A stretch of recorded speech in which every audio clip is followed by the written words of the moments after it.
کہ یہاں بریانیوں کے بھگونے اڑائے جا رہے ہیں. مجھے بتا یہ کہاں سے تیرے لیے جائز ہے؟ قبر پر کھانے کا اعلان نہیں ہوتا بلکہ قبر پر ایک اعلان ہوتا جو مرنے والا مرا ہے اگر اس پر کسی کا. وہ کھڑے ہو کر عرض کرنے لگا یا رسول اللہ میرا قرضہ آپ کے اوپر ہے, آپ اگر شیطانی کریں میرا قرضہ مجھے دے.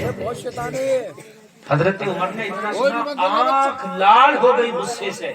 حضرت عمر تلوار لے کے کھڑے ہوئے, تو نے میرے نبی کو اتنے لوگوں میں بدنام کیا, اتنے لوگوں میں میرے نبی سے تو نے قرضہ مانگا, تیری ہمت کیسے ہوئی؟ غور فرمائیے. ہم تو کہتے ہیں یار تو نے مجھے 4 لوگوں میں بدنام کیا, 4 لوگوں میں تو نے رسوا کر دیا, تیرا تھا تو اکیلے میں مانگتا. اور بھائی تو نے دے کیوں نہیں دیا تھا؟ اس کا تھا تو مانگ رہا ہے. آج 4 میں مانگ رہا, کل میدان محشر میں سب کے سامنے مانگے گا, تب کیا کرے گا؟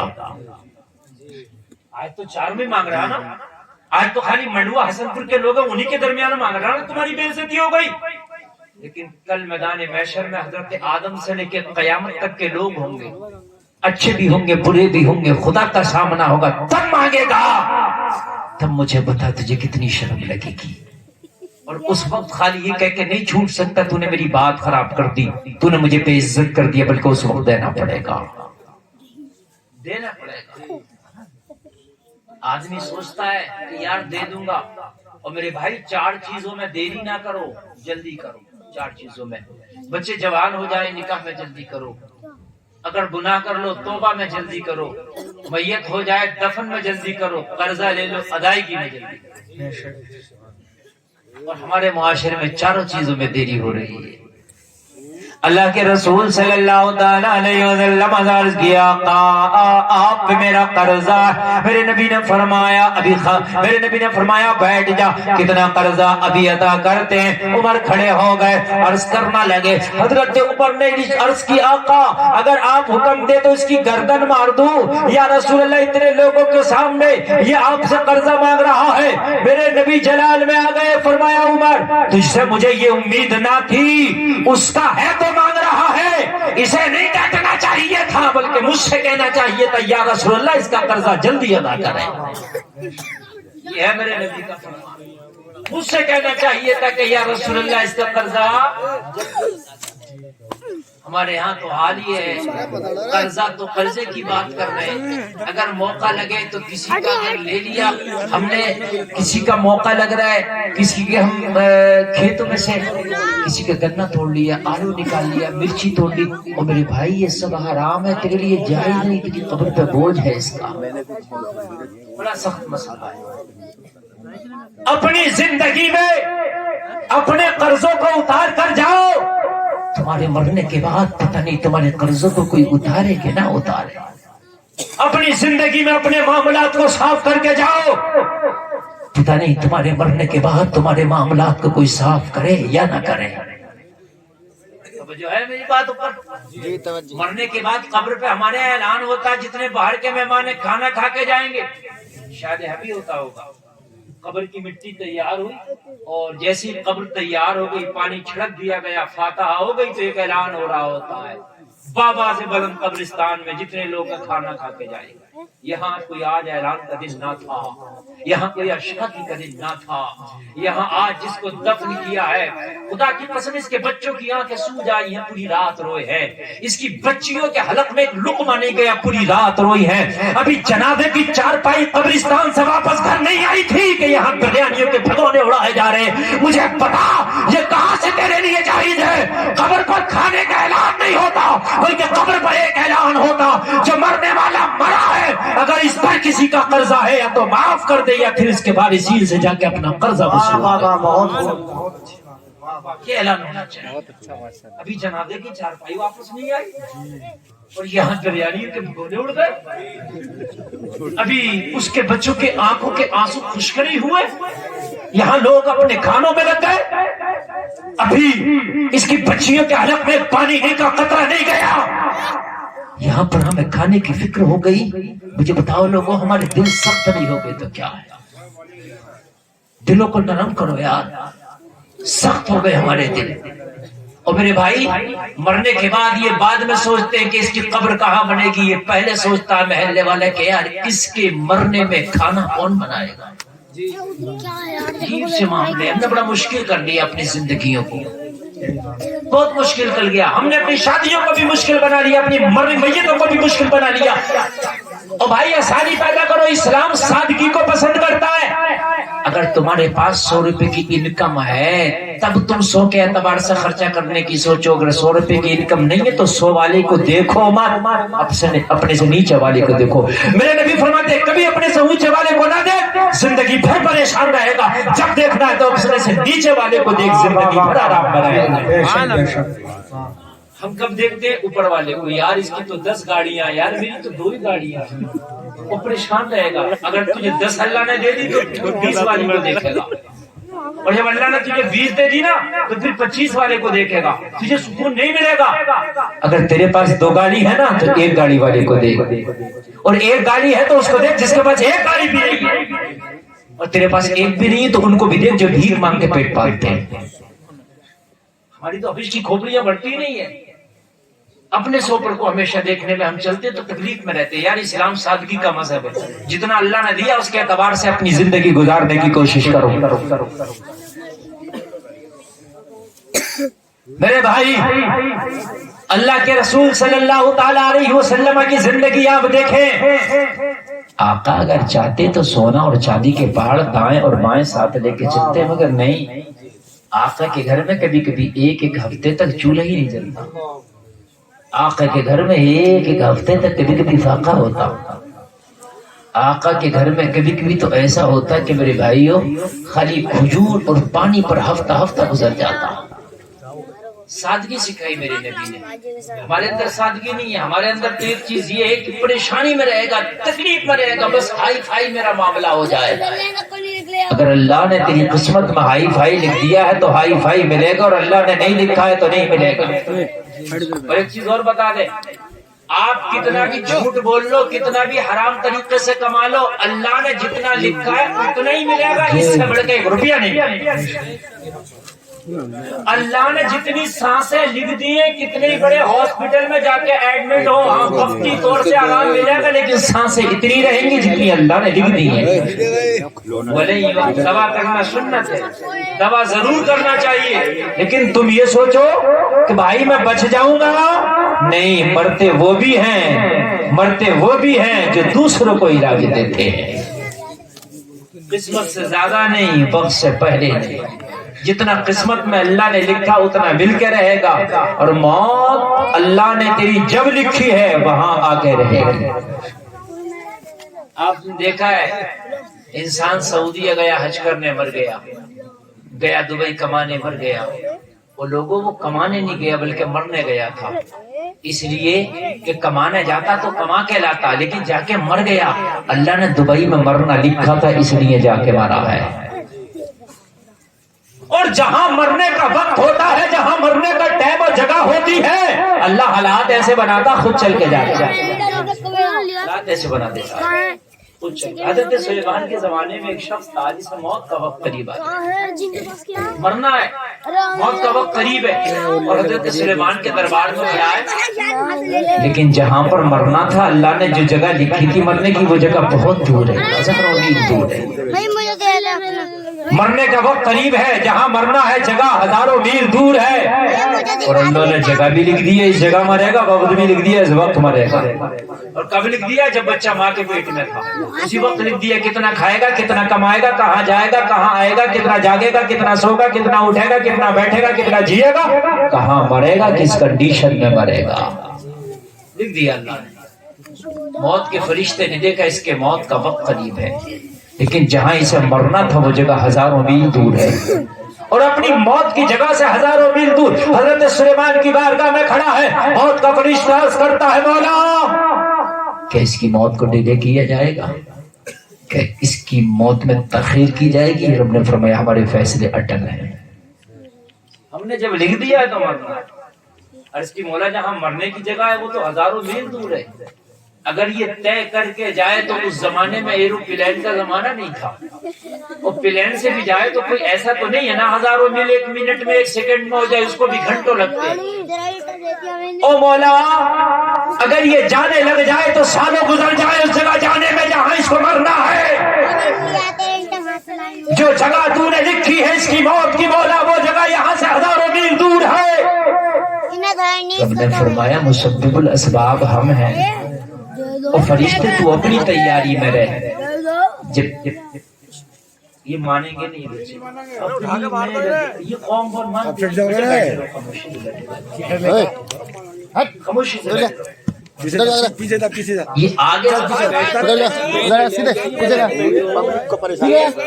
خاموش بیٹھے رہو بیٹا, خاموش, بالکل کوئی بچہ نہ بولے, ایک بھی بچہ نہ بولے, خاموشی سے بیٹھے رہے. سب بچوں کو اٹھا کے پیچھے پھینک دیا جائے گا.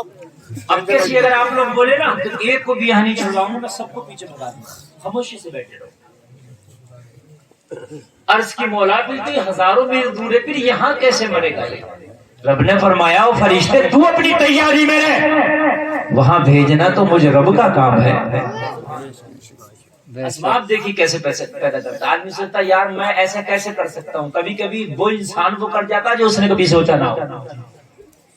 سمجھ رہے ہیں آپ, نہیں سمجھ رہے ہیں؟ کبھی کبھی اللہ اس کو بہت بڑے عہدے دے دیتا ہے جس نے کبھی سوچا نہ ہو. کبھی کبھی جو بہت بڑے ہوتے ہیں ان کو کبھی بہت نیچا لے آتا.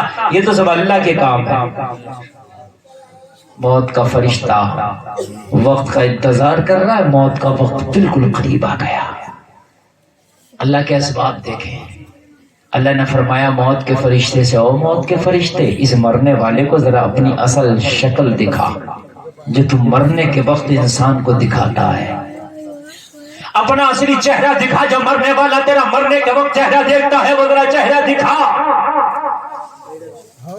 موت کا فرشتہ جب اپنا چہرہ لے کر کے مرنے والے کے قریب آتا ہے تو لوگوں اس کے چہرے کو دیکھ کے وہ اتنا گھبرا جاتا ہے کہ اس کی آنکھیں پھٹ جاتی ہیں. بڑا خطرناک ہے. آس پاس میں بیٹھے لوگ اس کا چہرہ نہیں دیکھتے, جو پاس میں کھڑے ہیں وہ لوگ نہیں دیکھتے. موت کے فرشتے کا چہرہ وہ دیکھتا ہے کہ جسے مرنا ہے. آنکھیں پھٹ گئی, آنکھیں پھٹی, ڈرا, خوف طاری ہوا, ہائے یہ کون آ گیا. حضرت سلیمان نے اس کی طرف دیکھا تو چہرے پہ خوف کے اثار, فرمایا ڈرتا کیوں ہے؟ عرض کی اللہ کے نبی ایک شخص اتنی خطرناک صورت لے کے اس دربار میں کھڑا ہے کہ اس کے چہرے نے میرے دل پہ ہیبت طاری کر دی. اے اللہ کے نبی اگر میں یہاں کھڑا رہا تو اس کی ہیبت سے میرا دم نکل جائے گا. ایک کام کریں, آپ کا تو ہواؤں پر بھی حکم چلتا ہے, ہواؤں کو حکم دیں کہ آپ کے دربار سے اٹھا کے مجھے میلوں دور لے جائے. حضرت سلیمان کا اشارہ کرنا تھا, ہواؤں نے اٹھایا, سیکنڈ نہیں لگا, یہاں سے اٹھا کے ہواؤں نے وہاں جا کر رکھ دیا جہاں اسے مرنا تھا. اسباب کیسے اللہ بناتا ہے, وہاں جا کے رکھ دیا جہاں اسے مرنا تھا. اور جب وہاں رکھا تو موت کا فرشتہ آ گیا اور آ کے بولا جس شکل سے تو بھاگا تھا, جس صورت سے تو بھاگا تھا, دیکھ میں پھر تیرے سامنے کھڑا ہوں. کہنے لگا او ڈراؤنی صورت والے, تو وہاں بھی تھا. او ڈراؤنی صورت والے, تو یہاں بھی آ گیا. آخرکار تو ہے کون؟ موت کے فرشتے نے کہا میں موت کا فرشتہ ہوں. وجہ یہ ہے کہ تیرے مرنے کا وقت قریب تھا, مرنے کی جگہ یہ ہے جہاں تو کھڑا ہے, لیکن حضرت سلیمان کے دربار میں جا کے تو جو کھڑا ہو گیا تھا نا, وہ تیری جگہ مرنے کی نہیں تھی, مرنے کی جگہ یہ تھی. اللہ نے سبب پیدا فرمایا, میں نے جب اصلی چہرہ دکھایا تو خوف زدہ ہو گیا. حضرت سلیمان سے تو نے کہا مجھے دور بھیج دو, ہواؤں کو حکم دیا گیا, تو یہاں آ گیا جہاں تجھے مرنا ہے. اب مرنے کے لیے تیار ہو جا. لوگوں ذرا غور کرو, جب وقت بالکل قریب آیا, سوئی اس جگہ پر آ گئی جہاں مرنا تھا, اسی وقت موت کے فرشتے نے اس کی روح کو قبض کر لیا. سکتا کوئی اپنی موت سے نہیں. اینما تکونوا یدرککم الموت ولو کنتم فی بروج مشیدہ. اللہ فرماتا لوگوں کتنے ہی مضبوط قلعوں میں کیوں نہ بند ہو جاؤ, موت تمہیں وہاں بھی پالے گی. یہ ہے موت کی اصل. انسان کہتا ہے یار دیکھا جائے گا, ابھی تو جوان ہوں یار, جب مروں گا تو دیکھا جائے گا. تجھے پتا نہیں ہے جوانی میں تجھے مرنے کا وقت ہوگا نا, تو جہاں تیری موت لکھی ہے وہاں تو خود چل کے جائے گا. پھر موت تجھے گلے لگائے گی, تجھے کوئی بچانے والا نہیں ہوگا. جب تک اللہ نے چھوٹ دے رکھی ہے جب تک ٹھیک ہے, لیکن جس دن موت کا فرشتہ پیغام لے کے آ گیا نا, پوری دنیا نہ بچا پائے گی, پوری دنیا نہ بچا پائے گی.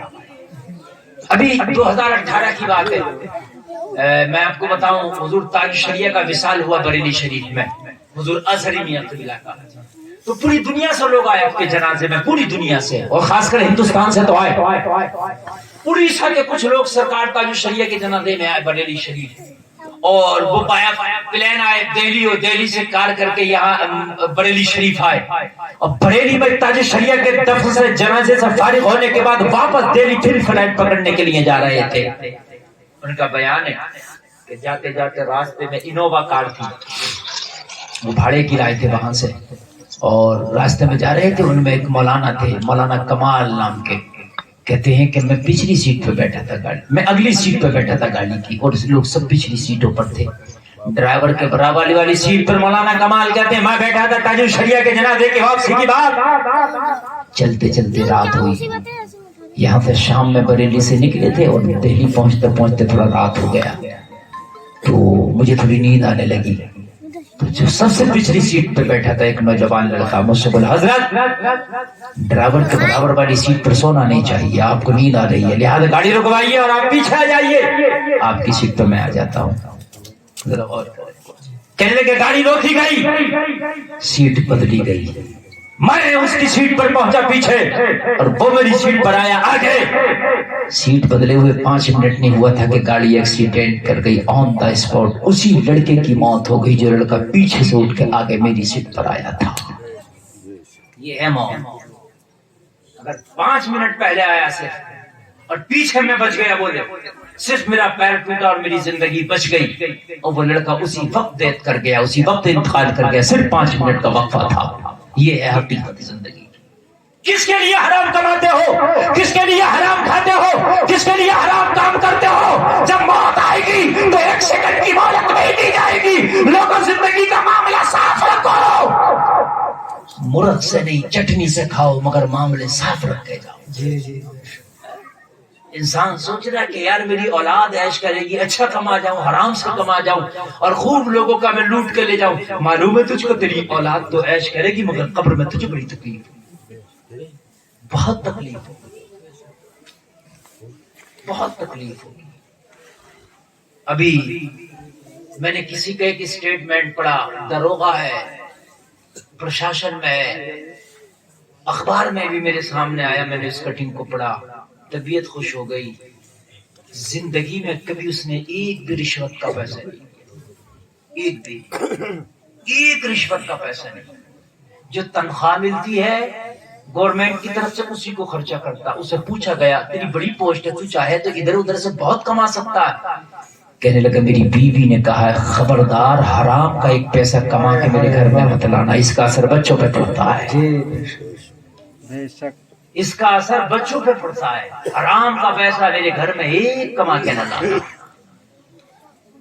ہمارے گھر میں سے تو اندر سے بیویاں ڈیمانڈ کر رہی ہوتی ہیں تیری کمائی کیسی ہے، پڑوسی کو تو دیکھ کتنا کماتا ہے، پڑوسی کو تو دیکھ کتنا لاتا ہے، تیری تو کمائی میں برکت نہیں ہوتی، مجھے بھی اتنا قیمتی سوٹ چاہیے، میرے گھر میں یہ فیسلٹی چاہیے۔ او میری بہنوں کان کھول کے سنو، اپنے شوہروں سے کہہ دو، اپنے شوہروں سے کہہ دو، اپنے بچوں کو چٹنی روٹی کھلا کے پال دوں گی، اپنے بچوں کو فاقے سے سلا دوں گی، اور میرے شوہر خبردار حرام کا ایک سکہ میرے گھر میں نہ لانا، اس لیے کہ اس کا اثر بچوں پہ پڑتا ہے۔ جس بچے کو حرام کا لا کے کھلائے گا وہی بچہ کل کو تجھے نعت مارے گا۔ واہ واہ، نعرہ تکبیر، نعرہ رسالت، مسلک اعلی حضرت فیضان اولیاء کرام علامہ مفتی گلفام رضا رامپوری، نعرہ تکبیر، نعرہ رسالت۔ یا رسول اللہ، توجہ فرمائیے میرے بھائی، توجہ فرمائیے، حرام کا لقمہ نہیں آنا چاہیے زندگی میں۔ میں بڑی اہم گفتگو کر رہا ہوں، شاید آپ کو بہت زیادہ مزہ نہیں آ رہا ہو، لیکن خدا کی قسم عمل کر لی نا تو مرنے کے بعد قبر میں مزہ آئے گا۔ چونکہ ہماری عوام عادی پڑ گئی ہے اس طرح کی تقریر سننے کی کہ غوث اعظم نے 12 سال کی ڈوبی ہوئی کشتی نکال دی، بے شک نکال دی، لیکن وہ غوث کا کمال تھا، تیری کشتی بتا وہ تو ڈوبنے کو ہے، اس کو بھی تو نکالنے کی کوشش کر۔ بھائی تم سے تو اوپر کے میچ بھی بند کرا دیے تو اندر کے بھی نہیں بجا پا رہے آپ، اندر کے صحیح بجائیے، اوپر کے بند ہے نا۔ اور میرے بھائی توجہ فرمائیں ذرا، ہم مسجد میں جاتے ہیں نا جمعہ کے دن، اگر ہمارا امام تقریر کر رہا تو ہمیں مزہ نہیں آتا، تمہیں پتہ نہیں ہے یہ امام تیری بستی کا ضرور ہے مگر بات اپنی نہیں اللہ کے رسول کی کرتا ہے. واہ واہ واہ. اس کو بھی غور سے سنو.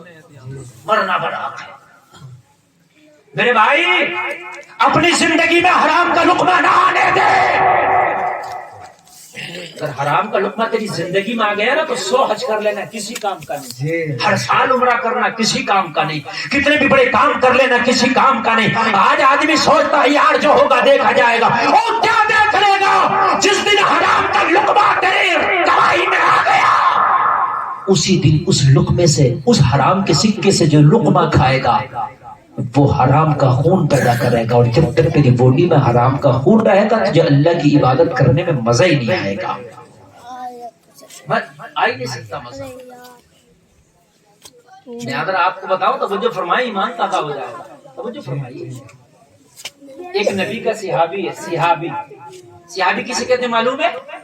صحابی اس مسلمان کو کہتے ہیں جس نے اللہ کے رسول کا چہرہ دیکھا ہو ایمان کی حالت میں. ہے ہم بھی مسلمان مگر ہم صحابی نہیں ہو سکتے اس لیے کہ ہم نے اللہ کے رسول کو بن دیکھے کلمہ پڑھا ہے انہوں نے دیکھ کے کلمہ پڑھا اور اسی حالت میں ان کا انتقال ہو گیا. وہ 1 نمبر کے مسلمان ہیں. اللہ کے رسول فرماتے ہیں میرا صحابی 1 مٹھی صدقہ کر دے اور غیر صحابی پہاڑ کے برابر صدقہ کرے تو غیر صحابی پہاڑ کے برابر صدقہ کرے تو میرے صحابی کا مٹھی بھر اس کے پہاڑ بھر سے زیادہ ہے. یہ صحابی کا مرتبہ ہے. اللہ کے رسول فرماتے ہیں صحابی جو ہے آسمان کے ستاروں کی طرح ہے. ایک نبی کا صحابی ہے نماز پڑھتا ہے اور صحابی نماز چھوڑتا ہی پڑھتا. ہم بھی تو مسلمان ہیں مسلمان مگر نماز نہیں پڑھیں گے. مسجد ویران ہے مسلمان ہیں وہ مسلمان تھے. نماز چھوڑنے کا تصور بھی نہیں تھا. نماز پڑھتا ہے. ہر نماز نبی کے پیچھے مسجد نبوی میں ادا کرتا ہے. کتنا بڑا ہوگا وہ نمازی کتنا نیک ہوگا وہ نمازی جس کی نماز اللہ کے رسول کے پیچھے مسجد نبوی میں ہوتی ہے. وہ مسجد نبوی جس میں 1 نماز پڑھو تو 50,000 نمازوں کا ثواب ملتا ہے. اور جلسے میں آنے والوں ذرا غور کرنا. نماز پڑھتا روزانہ نماز پڑھ کے چلا جاتا لیکن جب فجر کی نماز پڑھتا ہے تو فجر کی نماز کے بعد میں سلام پھیرتا. سلام پھیرنے کے بعد دعا نہیں کرتا. بنا دعا کیے ہوئے سلام پھیر کے فوراً مسجد نبوی سے اٹھ کے چلا جاتا ہے. لوگوں ذرا غور کرو اس کا ایسے جانا میرے نبی کو ناگوار گزرا. میرے مصطفیٰ نے دیکھا یہ روزانہ فجر کی نماز پڑھتا ہے لیکن دعا نہیں کرتا. میرے نبی کو ناگوار گزرا. میرے نبی نے بلا کے فرمایا او میرے صحابی او میرے غلام ذرا یہ تو بتا روزانہ فجر کی نماز پڑھتا ہے لیکن دعا نہیں مانگتا. ہر نماز میں دعا کرتا ہے لیکن فجر کے بعد دعا کیوں نہیں کرتا؟ اللہ کے رسول کی بارگاہ میں کھڑے ہو کے نبی کا غلام رونے. میرے نبی نے فرمایا روتا کیوں ہے؟ دعا بتا کیوں نہیں کرتا؟ نماز کے بعد جو دعا ہوتی ہے جانتے نا مسجد میں ہوتی ہے کہ نہیں ہوتی ہے؟ ہمارے یہاں بھی ایک ماحول ہو گیا لوگوں ہمارے آپ کے یہاں بھی ہو گئی. جمعے کی نماز دوسری نمازوں میں امام نے سلام پھیرا اپنی سنت و نفل پڑھنا شروع کیے. دعا کرنے کے لیے چند لوگ رہ جاتے ہیں باقی خود نکل لیتے ہیں. یہ طریقہ غلط ہے. اس لیے کہ اجتماعی دعا میں شامل ہوا کرو. امام جب دعا کرتا ہے سب لوگ آمین کہتے پتہ نہیں کون نیک ہے کس کی وجہ سے ہماری بھی دعائیں قبول ہو جائیں. چند لوگ رہ جاتے ہیں باقی سب نکل لیتے ہیں. اللہ کے رسول نے فرمایا تو دعا کیوں نہیں کرتا؟ رونے لگا. نبی نے فرمایا رونے کی بات نہیں تو یہ بتا دعا کیوں نہیں کرتا؟ عرض کی آقا بات تو یہی ہے کون نہیں چاہے گا کہ آپ کی دعا میں شامل. آقا کون کم نصیب ہے جو یہ چاہے گا کہ اللہ کا رسول دعا کرے اور وہ دعا میں شامل نہ ہو؟ آقا میرے ساتھ کچھ مجبوریاں ہیں جو میں دعا میں شامل نہیں ہو پاتا. نبی نے فرمایا اپنی مجبوریوں کو بیان کر. تیری مجبوری کیا ہے؟ عرض کی آقا میرے چھوٹے چھوٹے بچے ہیں. نبی نے فرمایا چھوٹے بچے تو اور نمازیوں کے بھی ہیں لیکن وہ تو دعا میں شامل ہوتے ہیں تو کیوں نہیں ہوتا؟ عرض کی آقا خالی میرے بچے ہی نہیں ہیں وجہ ایک اور ہے. میرا جو پڑوسی ہے نا جو میرے گھر کی دیوار ہے اور دیوار کے برابر میں جو گھر ہے میرے پڑوسی کا وہ ایک یہودی کا گھر ہے.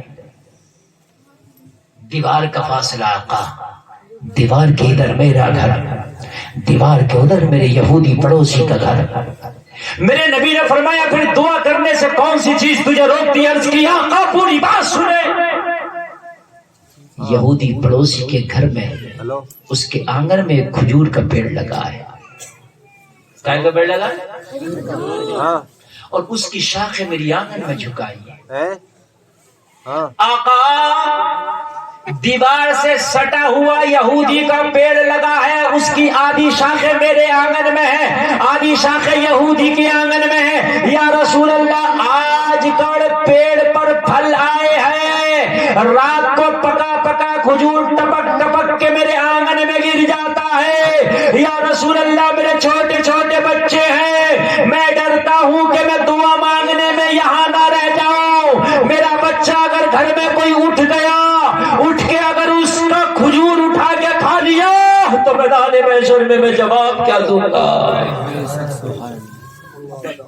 اس لیے آقا میں دعا نہیں کرتا، جلدی سے جاتا ہوں اور اپنے آنگن کا ٹپکا ٹپکا کھجور سب اٹھا کے اپنے دامن میں جمع کرتا ہوں اور اپنے پڑوسی یہودی کو جا کر کے دیتا ہوں، لے یہ تیری رات کی امانت ہے جو تیرے پیڑ سے گری تھی۔ توجہ ہے، یہ اسلام ہے اور یہ مسلمان ہے۔ آج ہماری نیتوں پہ اتنے پاپ بس گئے، اگر آج کسی کے ہاں درخت ہو تو نہیں دے گا، نہیں دے گا، لڑ جائے گا، پنچایت بھی ٹھہرے گا، بھائی میں اس کے گھر تھوڑی جاتا ہوں، اس کا تو خود پیڑ گر رہا، بھائی میرے آنگن میں کیا کروں؟ بھائی خود گرتا میں کیا کروں؟ میں گرانے نہیں جاتا۔ اور بھائی اپنا پیڑ ہٹا لے، اور بھائی اپنا کوئی انتظام کر لے، اور اچھا اگر دیانت دار کتنا بھی ہوتا تو کم سے کم اتنا تو نہیں تھا کہ بچوں کو بھی نہیں کھانے دیتا۔ چلو خود نہیں کھاتا مگر بچے کھا لیتے تو کہتا بچے تو بچے ہیں، مگر یہ نبی کا صحابی ہے، دعا نہیں کرتا اس لیے کہ کوئی کھجور اٹھا کے میرا بچہ کھا نہ لے۔ ذرا بول رہے ہیں ذرا سبحان اللہ۔